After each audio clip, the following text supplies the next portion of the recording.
What the heck is $underscore? It came from a comment. It's a good question.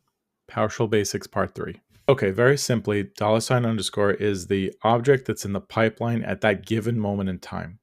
It's used, or I've used it in a couple cases, and the first is when you're processing elements of an array in a pipeline, or you can use it as the error in the catch statement of a try-catch block. And I'll cover both examples. So to cover the first one, we'll build an array.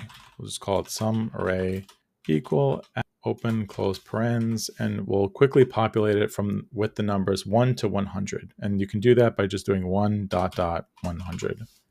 And you don't have to take my word for it, but if I highlight this, right click and say run selection, you can see when I go into this console at the bottom, if I can spell sum array correctly, it is the numbers 1 to 100. Okay. And so bear with me. We're doing this in VS Code because I can more easily break this down and show you exactly what's happening. So let's take sum array, pipe it to for each object, open close curly brackets. And very simply, all we're going to do here is write out the element of the array to console. And that will be just like this. Sum array pipe for each object in that array, $underscore. And what we'll do is we'll stick a breakpoint on here. And in VS Code, breakpoints will cause the script to pause at that moment, and we can see what's actually in there, right? So let's hit play. This window pane comes up. You can expand the command. And in this case, you can see the first element in $underscore is the number 1 because it's the first number. And so if I hit play to continue the loop, you can see that the next object is number 2. And you see how 1 got output. If I hit play, number 2 got output. Now 3 is in the pipeline. That's going to write it out to host, and so on and so forth, right? And in this case, you can actually see what's being caught here in this object. Okay, let's hit stop here for a second. Now, this is very powerful because this is like a building block to many, many other things. Just because it's here, I can use this multiple times. So like take, for example, if I wanted to be a little fancier, and we'll change the colors on this. We'll do one line with the element as green. We'll do another line with white and another line with red. No symbolic nature whatsoever. And we'll hit play on this. Actually, yes, we'll hit play on this.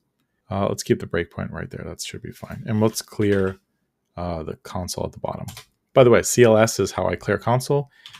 Fun fact, you can see that I typed it earlier, but if you do get alias CLS, it's actually clear -host. I just type CLS because, again, sometimes I just use the shorthand. Okay, so you can see we're taking the same object here, the same $underscore, okay, and we're doing 3 different things to it. All right, so let's hit play, and you know, same deal here. $underscore contains the number 1. I'm going to hit play. Take a look. 111. We're just outputting that same element in different colors. Hit play again, so on and so forth. If I were to let the breakpoint go and hit play, you can see it processes everything in that array. Again, this is like a building block to a lot more stuff. So very, very important to understand how you can use $underscore. Okay, the next example is, let's try to do something we're not allowed to do. Let's create a try-catch block. Oh, I can use VS Code to cheat. Look, try, open curly, close curly, catch, open curly, close curly. This is your standard try-catch block, okay? Let's try to typecast a string, right? You can't do this. Basically, I'm trying to tell PowerShell, hey, text is a number, but obviously the text is not a number, it's a string. So that's illegal. And in this catch statement, we're going to put the $underscore. Actually, let's leave it out. Okay. And let's clear the console again and hit play. What happens? Well, nothing happened. Something happened. This threw an error, but we didn't tell it to do anything. So let's put in the $underscore and hit play again. Ah, there's the error. The error is in $underscore. Don't believe me? We can format it. Another handy commandlet in PowerShell is write warning if you want a quick and dirty way to output a warning message to console for a script. So let's clear this. Try again. See, this time it's yellow. It's a warning message. Cannot convert value text to type system in 32, right? That's expected. But you can see I took $_ as the what's in the pipeline at that moment. I guess in this case, it's what's in the script block. Okay.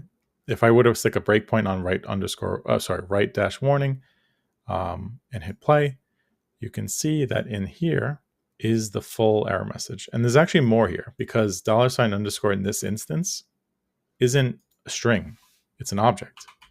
So if I go in console, because I'm still frozen here in this breakpoint, $_ dot get type, I can see that it is an object called error record.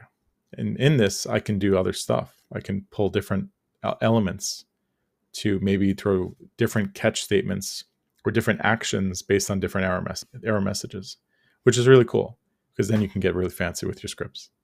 Okay.